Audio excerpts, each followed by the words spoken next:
Good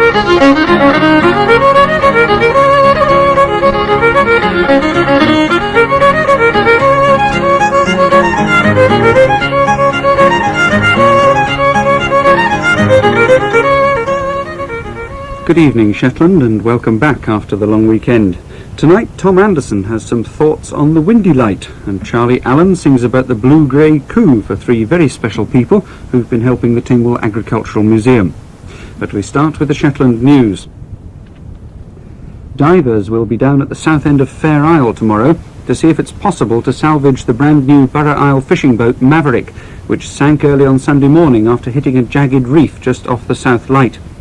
The Maverick, built of steel in Norway and valued at £500,000, had been fishing for only 2 months. She's now lying in 60 feet of water. The drama began late on Saturday night when skipper Duncan Cumming and his crew were trying to haul aboard a big catch of about 450 boxes of fish. The net fouled her propeller, and as the crew struggled to clear it, the ebb tide swept them helplessly towards the Fair Isle. Just after 11 o'clock, skipper Duncan sent out a mayday call saying he'd struck a rock between the keels and the South Skerries. The Maverick was badly holed, and although there was no wind, she started to list dangerously in the swell. The first ships on the scene were the coaster Northumbrian Lass and the Orkney-registered trawler Responsive. The Responsive fired a rocket line and tried to tow the Maverick off, but with the tide still falling, she was stuck fast and the tow rope snapped. Meanwhile, Lerwick lifeboat was racing south at full speed, a rescue helicopter was put on standby at Sunborough, the Fair Isle Coast Rescue Company stood by on the shore, and the crew of the Good Shepherd put to sea from the North Haven, towing Stuart Thompson's 20-foot motorboat, the Mari. As the Fair Isle mailboat came up to the wreck, James William Stout described the scene to Lerwick Coastguard headquarters. It's not a very good area where he is. There's a rock underneath the water about 50 metres southeast. About 50 metres southeast of where he's ashore. There's an underwater shoal that'll take any other boat, like it doesn't know the area, so they need to be very careful how close they go.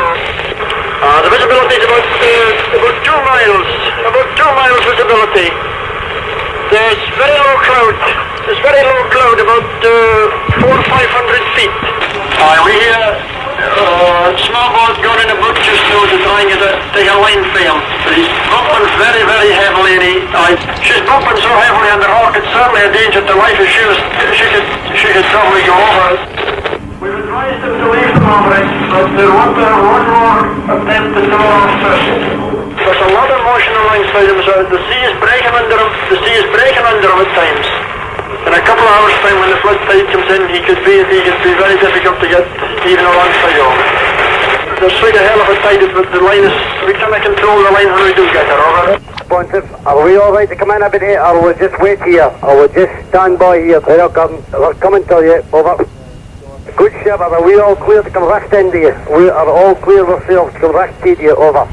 Yeah. Right over, just following you up, right on, man. Just give us a shout now to keep us stormy in case we're on you, right on, man. We've got your sticker up on the winch, we're just heaving up, I know. Even water to get the day of the wire, Stephen.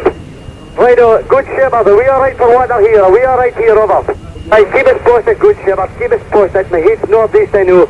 It'll come into you for a swing round the southeast, you see. That's great big storm goes right out. And that's on that road. Keep us posted now. We're coming out southeast as hard as we can, Good Shepherd, right on, man. Shetland Coastguard.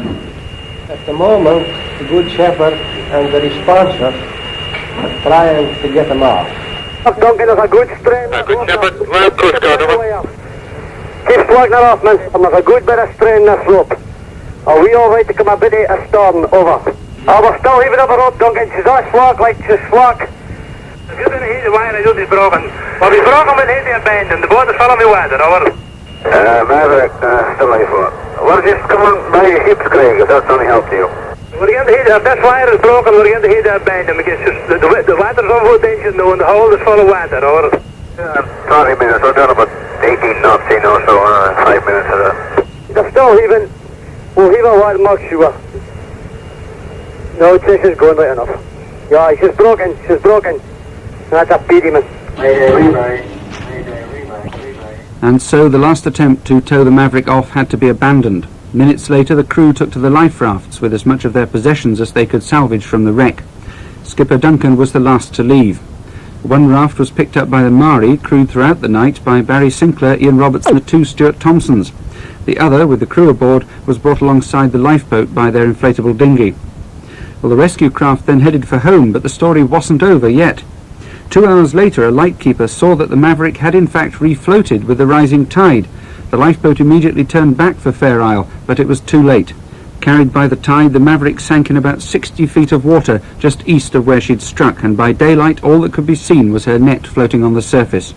But at least the 7 crewmen escaped uninjured. With a different tide, even a force 4 wind would have made it extremely hazardous to get the Mari alongside the wreck, and it could have been a very difficult and uncertain helicopter rescue. On land, there were 2 minor road accidents over the weekend. On Saturday morning,